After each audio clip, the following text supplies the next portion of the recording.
pour l'Union centriste pour une durée maximum de 4 minutes.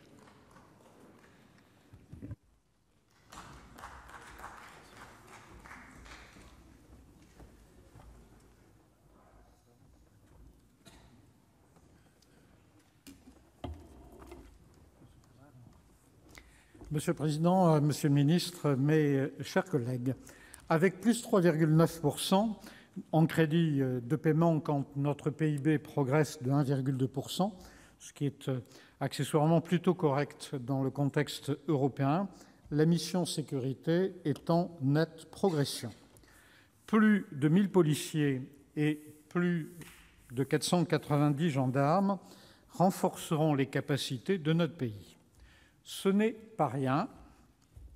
et au moment où notre pays poursuit aussi son effort de remontée en puissance en exécutant la loi de programmation militaire,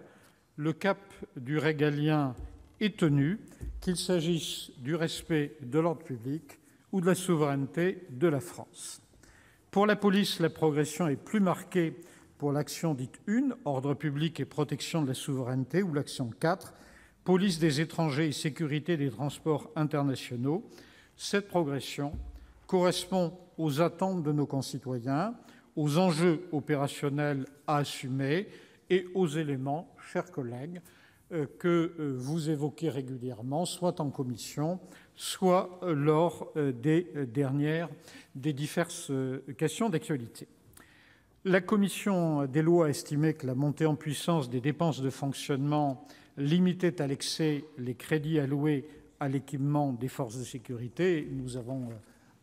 entendu tout à l'heure son rapporteur pour avis. C'est vrai, mais à nuancer au regard du nécessaire respect des engagements pris, que cela soit sur la revalorisation des carrières, l'amélioration des rythmes de travail ou plus généralement les charges de service, sans oublier le sujet ancien, douloureux du paiement des heures supplémentaires qui commence à trouver une solution plus satisfactoire. Et si l'un ou l'autre de ces éléments, que cela soit sur la revalorisation des carrières ou sur les rythmes de travail ou encore les heures supplémentaires, n'avait pas été pris en compte, je suis persuadé que les protestations auraient été nombreuses, ce qui veut dire que ce budget n'est certes pas parfait, mais qu'il comprend des éléments qui sont indiscutablement favorables à l'amélioration, ou plus exactement aux conditions de sécurité dans ce pays. À titre personnel, je voudrais donc prendre acte du fait que l'enjeu de sécurité est pris en compte et qu'à un moment donné, pour reprendre les termes d'Alain Richard tout à l'heure, il faut savoir ce que l'on veut en matière de sécurité. La capacité à mieux organiser, la qualité d'exécution au quotidien, la bonne gestion des femmes et des hommes qui exercent les missions, l'exacte mesure des menaces reste la base. Et, Monsieur le Ministre, au-delà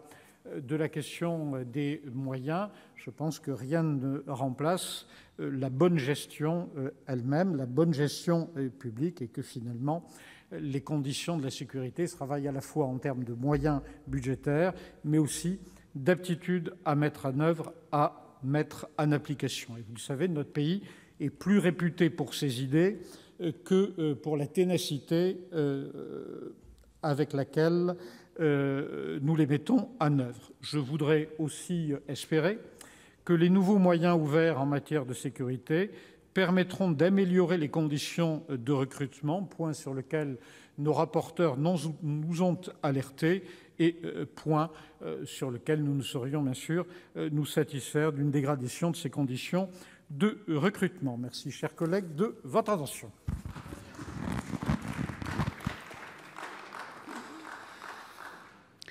La parole est à Madame